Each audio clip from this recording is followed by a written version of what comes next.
এই অক্টোবর মাস মিথুন রাশির জাতক জাতিকাদের মিশ্র একটা সময় যাবে। যেরকম আপনাদের কাজের চাপ এখন খুব বাড়ছে, ঊর্ধ্বতন কর্তৃপক্ষের সঙ্গেও একটু অসুবিধা আসছে, কিন্তু আমি বলবো এখন ঊর্ধ্বতন কর্তৃপক্ষের সঙ্গে কোনো বাকবিতণ্ডায় কোনো কিছুতে যাবেন না। এই মাসটা চুপচাপ করে মাথা নিচু করে কাজ করে যান, এর ফল আমি বলছি 100% পাবেন নেক্সট মাসগুলোতে।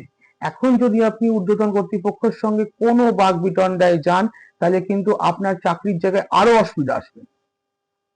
যারা ইন্টারনেট নেটওয়ার্কিং বা বিদেশের সঙ্গে ব্যবসা রিলেটেড জড়িত কর্ম করেন, সেই রিলেটেড তারা তাদের পেপার ওয়ার্ক কাজকর্ম যে জিনিসপত্র থাকে, মেইনলি গভর্নমেন্টের সঙ্গে যদি কোনো থাকে, তাহলে আপনারা কিন্তু একদম জিনিসগুলোকে ফেলে রাখবেন না, করিয়ে নিন, না হলে কিন্তু একটা বড় সমস্যায় পড়তে চলেছেন।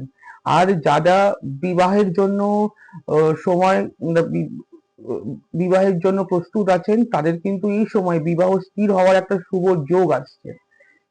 এইভাবেই অক্টোবর মাসটা আপনাদের ভালো মন্দে মিশ্র যাবে। ওম নমঃ শিবায়।